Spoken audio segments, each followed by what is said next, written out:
In this episode, we speak with Rodrigo Liang, the co-founder and CEO of SambaNova Systems. Customers turn to SambaNova to quickly deploy state-of-the-art generative AI capabilities within the enterprise. Its purpose-built enterprise-scale AI platform is the technology backbone for the next generation of AI computing. Headquartered in Palo Alto, California, the company was founded in 2017 by industry luminaries and is backed by investors including SoftBank, funds and accounts managed by BlackRock, Intel Capital, Google Ventures, and other notable investors.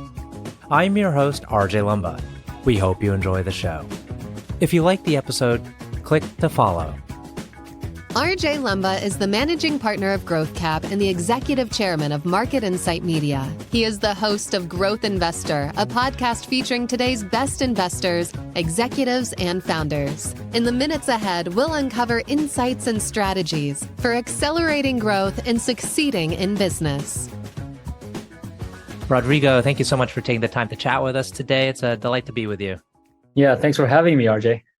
So you're in the very exciting area of AI. It is the buzzword of the year and past several years. You know, it's really impressive, I think, what SambaNova Systems does. I was just watched one of your demo videos, and it seems like it's more powerful, more accurate than ChatGPT. I'm generalizing, of course, but tell us about kind of the value proposition, which will give us a sense of the power behind SambaNova Systems. Right. So artificial intelligence is going to be a global transition for everybody. And so at SambaNova, we're very, very focused on businesses. And so if you think about the business requirements, the enterprise requirements for AI, the data security, the data privacy, the data accuracy, the model accuracy requirements for business significantly higher than the consumer side. And so at SambaNova, we're very focused on creating the technologies that allow companies to be able to use their most private data, right, their most secure data, and then train them into their own models that produce the highest results. And that's what you're seeing in our demo, that the results come from actually training them on private data and being able to then do the things that the businesses want to do without having to carry all the tax that comes from a consumer grade model where it learns Miley Cyrus and Shakespeare as much as it learns about your business. Now let's talk about the overall offering, because I believe you're a full stack solution, including hardware, which is going to be different from what most people understand about AI. Right. You know, so SambaNova, we decided very early in the company to deliver full stack. And what does that mean? We actually get down to the chips, where today many people are using NVIDIA chips. But what we found is that for us to be able to deploy this anywhere, and I mean anywhere in the world, on-prem and clouds, for us to deliver anywhere, we actually had to reduce the footprint of hardware required in order to actually run these very large trillion parameter models, right? That most companies weren't in a position to be able to install large supercomputers everywhere, right? And so we created our own chip with our own systems that then are optimized on these trillion parameter models so that companies can have their own GPT models, right? You need high quality models, which are now into the trillion parameters. You see kind of ChatGPT has done a great service to everybody on showing, at least for a few use cases, what AI could really do.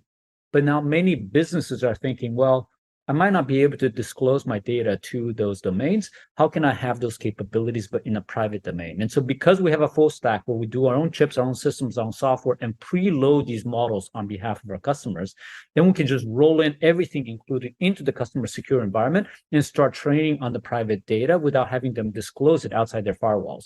And so many of our customers are on-prem or in their secure enclaves, and they don't have to worry about, can I release that information, or do I have to do some extra security measures in order to disclose that information? They can still get their own privately trained models. You know, you've raised over $1 billion.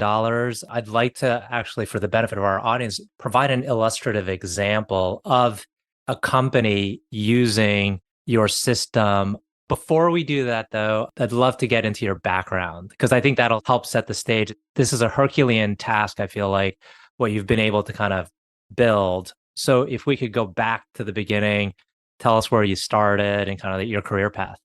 Sure. You know, I was a undergrad and graduate school student out of Stanford. And when I graduated, I went and started working at Hewlett-Packard, building enterprise class processors and enterprise class chips into these large enterprise servers, these large computers. This was in the mid 90s.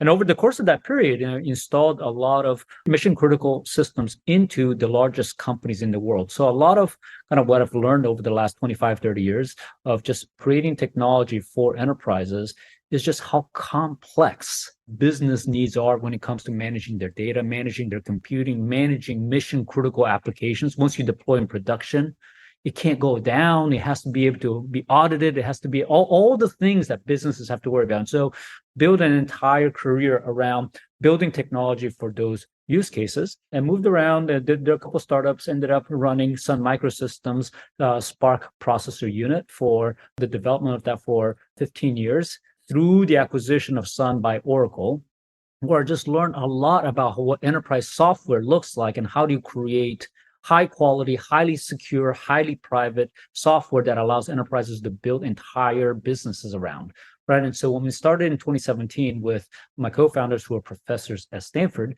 we really just leaned into that multi-decade expertise around creating technology, hardware and software together to power a client base that we just were very, very familiar with, which are these large enterprises where data and privacy was just of utmost importance. Mm-hmm. So is there maybe a certain sector and then a client in that sector which would best demonstrate the power of the system? We're super excited. We just announced recently this large partnership with a tremendous company called Analog Devices. Some of your audience may know. It's a Fortune 500 company that's been around for over 50 years, and their devices are in places that we use every day, and we don't even realize it, right? These are chips that go into almost everything that we do and powers the world. Now, it's a business that's been around for a long, long time. They got thousands and thousands of customers. They have thousands and thousands of products and thousands of contracts and thousands of SKUs. And so what we're doing there is we're creating an entire private LLM, a private language model that powers their entire corporation. It understands everything they've done, understands kind of all the different contract they've written, all their customer needs, all the different details of their every product they offer, so that you now have that at your fingertips. So think about kind of what ChatGPT does for the public domain knowledge. Suddenly, businesses can have their own and everything that they knew. I always tell CEOs and CIOs of large companies, imagine if you knew what you knew. Right? Mm-hmm. Just imagine if you knew what you knew, especially multinational companies that have all this data sitting in all these different countries in multiple languages. Imagine if I can integrate a single knowledge base for you. Mm-hmm. A single model that understands all this stuff, and all of that information is at your fingertips. You can now serve your customers better. You can serve your employees better. You can serve your products and services better. All these things get better because all of that knowledge is integrated in a way that you can actually access very, very quickly, in a way that most of us have now already experienced in the public domain about kind of, with ChatGPT and what people can use with public information. Imagine if I do that for all your most private information. Mm-hmm. And this is a pervasive need that you're fulfilling. That this is almost every organization out there. There's data all over the place, may or may not be organized, but to be able to access it immediately, how quickly can an organization get up to speed when they adopt your platform? That's exactly the beauty of it. And you said the word pervasive, which is right now, I'll get back to you in a second. But you think about creating your own model that integrates all the knowledge that you have and allows you a platform that anybody in the company can, through some security access that your clients can control themselves, access the information that the company knows, right? To be able to do that today, if you're doing it by yourself as a DIY, do it yourself, then you're having to hire a team of 50 to 100 machine learning people if you can find them. You got to go and figure out what hardware architecture. You got to figure out what model. You've got to figure out your data sets to pre-train the models. You got to go figure out how to actually then train it correctly. What are the training recipes? And then you got to figure out how to deploy and how to inferencing. All of the things that it takes you to do that might take you 18 months the fastest. Sometimes some people tell me it's 24 months, 30, or more. Well, when we show up, we give you 90+% of that pre-done. From plugging it in to actually chatting it is 45 minutes. Mm-hmm. And then within the first 2 weeks, we're starting to produce checkpoints that understand a little bit of your business. And then we're reading new data every week and producing new checkpoints. And so that's how we think business can really accelerate, that you can go from what would be otherwise 18 months to 2 years to be able to start taking advantage of AI to something that you might have in your fingertips within weeks. Fantastic. I'd like to switch gears. This podcast is about entrepreneurship. So I do like to talk a little bit about insights from current entrepreneurs that are, doing things well. What was surprising to you about the entrepreneurial journey that you had not anticipated? It seems maybe you were more along the line of career path progression through corporations. Maybe that's not accurate because there's a lot of intrapreneur activities that happen. But, tell us a little bit about your journey and maybe what was surprising. Yeah, I've been at two other startups before I started this one with my co-founders, and for me, it's always been about innovation. Right? For me, it's ultimately about, can we create something new that allows us to do something that could not be done before, right? And so whether the large companies enable you to do that or startup enables you to do that, that just depends on the timing and things like that, right? But to me, that was always the North Star. And we're in tech, and so can we go create technology that is new and allows us to do something that couldn't be done before? And so as we kind of thought about this company, we started thinking about, well, where are we today in this journey? What was very clear back in 2015, 2016 was that AI was the next wave, right? Not too different from the internet, that AI was going to be so pervasive. You use the word pervasive. It's going to touch everything that we do. It's going to be in every single day of our lives. In every function of what we do. Is just a matter of a journey over the next 10, 15, 20 years before everything is AI enabled, right? And so it's a pervasive nature to it. But if you look at kind of where we were back in 2014, 2015, 2016, it wasn't really accessible to a broad range of people. It was actually too hard to gain the skill sets. The companies that we are focusing on now didn't have all those people to be able to participate, and the cost was extremely high. And so we really took that approach of thinking about a technology transition that was going to be generational, but we really wanted to make it accessible to everybody. And so what would it take in order to enable that? And that was the genesis of the company. Well, you have a very kind of ambitious undertaking that you're currently pursuing. You've raised a lot of money. Now you're scaling. What would you say are key insights about scaling and doing so in a rapid fashion? I imagine culture plays a big role. What we decided to take on ultimately was driven by customers. Always feel like you have to solve the problem in the way that customers need you to solve the problem. And so if we had cut the problem in the wrong place, it would incur significant effort on our customer side to take advantage of the tech. Right. So if I had just said, we'll only build the chip, you build the software, that would have been too hard. Right? If we build the software, but not the models, we see this today in the world. There are not enough machine learning people that know how to train models properly. That was too hard. And so a lot of kind of what ended up becoming the complete stack that we have today, and now we're in generation 4 of the chip, and many, many releases of the software, was informed by our customers' asks, right? Our customers' desire to say, can you make it easier and easier and easier? And so for us to do that, it just ultimately became this kind of focus on the customer, focus on what they need. How do we make them more successful more quickly, right? And by doing that, then we started focusing on the things that really mattered, right? Where, you look at SambaNova, we're focused very much on these enterprise cases. We don't do a lot of consumer grade tasks. We're very focused on data privacy and data security versus kind of the broader data sets, right? We're very focused because in order to actually make the complete stack really valuable, we made choices on where our technology is most valuable. And ultimately, it was all about taking the customer's most private data, the most secure data, and training them a private model that they can actually use without having to disclose that. And that's ultimately a culture that we've created around being very customer focused and making sure that for the things that we're really, really good at, be really, really good at. Right. Mm-hmm. And the other things, there will be other players that will cover. I think AI is such a broad market. There'll be lots of players to cover all the other things. And do you find that you're able to hire the right people fast enough? It's always a challenge hiring, from a company like ours, a talent first type of effort, right? And again, we very much focus on innovation. And so creativity and being able to get ahead of kind of where the market is today is going to be really important. I know one of the things that we're always thinking about is, well, what are some of the insights that we got out of this? Well, innovation doesn't really happen in the present. You're trying to figure out what's coming next, right? And so when people are thinking about Gen AI and you're thinking about kind of what you use it now, we're starting to think about, well, when's deployed pervasively, by pervasive AI, what happens? And so we have to get people that can think ahead, see ahead of what the needs are, because development takes time, innovation takes time. And so you want to intercept it when the world's there, right? Not after the world got there, right? You got to intercept it when the world's there.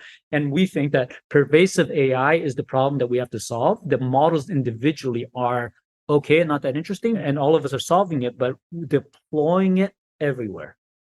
Deploying it with security and privacy everywhere is something hard. And we have to find people that understand that problem, understand it, and have the creativity to figure out how to address that, given this entire platform around AI that we can use in order to solve that.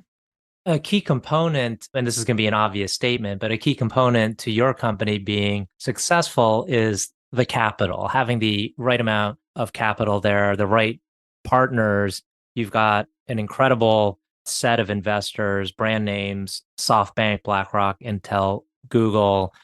How much of the makeup of that investor base, how much of that has influenced the success of the company and the path that it's on?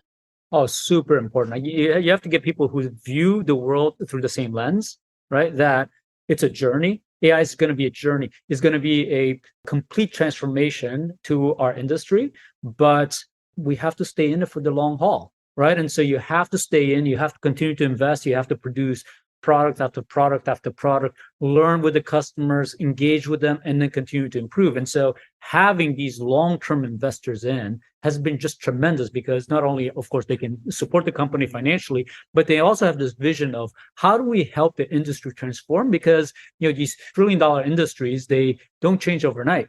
Right. And so you have to go on the journey with the clients as they learn about AI and as they transform their entire business to be all AI enabled.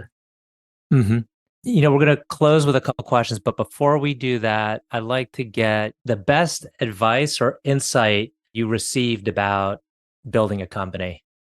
Well, I would say focus on customer needs. It's hard to create a product and then try to invent a need, right? Think about what customer needs are and address that, right? If you have a need and you can solve that with a solution, you have a chance. You have a product without a need, that's significantly harder. Okay, last set of questions. One, can you tell us about a person who has had a profound influence on you? I was thinking about that. So many people over my career have been so influential, but the more I thought about it, one of the things that kind of resonated when I was thinking about this the other day was my children. I have two children. They're one graduated from college already, one is in college. And I think about how I think about this company now versus when I started my career. Children teach you a lot. Right. And why? Because there are days where you're micro and there are days when you're macro. There are days when you're focused on short term. There's days when you're focusing on long term. Right. Some days they just need you there today just to solve that one math problem with them. Some days they're worrying about kind of, well, what do I do when I grow up? Right. And so that tension of being able to go macro, micro, macro, micro, and thinking short term, long term is one of those things that is absolutely critical in doing any type of entrepreneur type of work. You're in there thinking about day to day, what do I do today and how do I solve today's problems? And yet you have to have this vision of where this thing is going, right? Because you can't get lost in the day to day and then wake up and realize that you're nowhere close to where you're supposed to be, right? But that tension of being able to constantly do the short term, if you're too strategic all the time and you're not worried about the short term, that doesn't work either because you're an entrepreneur. And so I saw a lot of parallels around like, well, what about that? And my two children have just taught me a lot about how to actually, keep those in balance and be able to continuously do those things so that, over time you're in the right place. That's a great insight. Okay, last question. Can you tell us about a charity, cause, or other endeavor that you're passionate about? I grew up in Brazil, where, again, I was fortunate enough to have great education, but not everybody does. And you see that across the world where education is so important, and yet access to it is not very easy to get. And so for me, education is so important. I've always been very supportive, both with my time and financial when I can, to support those. I've been on a number of education institutions where as part of the board to really help figure out how to actually continue to help the next generation, right? I mean, we're all here for a period of our productive lives in our career, and we kind of have to invest in the next generation. And so, we love to continue to be more active in that, and really kind of bringing a little bit more parity across the world on how to kind of make education more accessible to everybody. Excellent. Well, that's a nice note to end on. Rodrigo, I want to thank you again for taking the time. This has been a wonderful conversation. Great. Thanks for having me, RJ.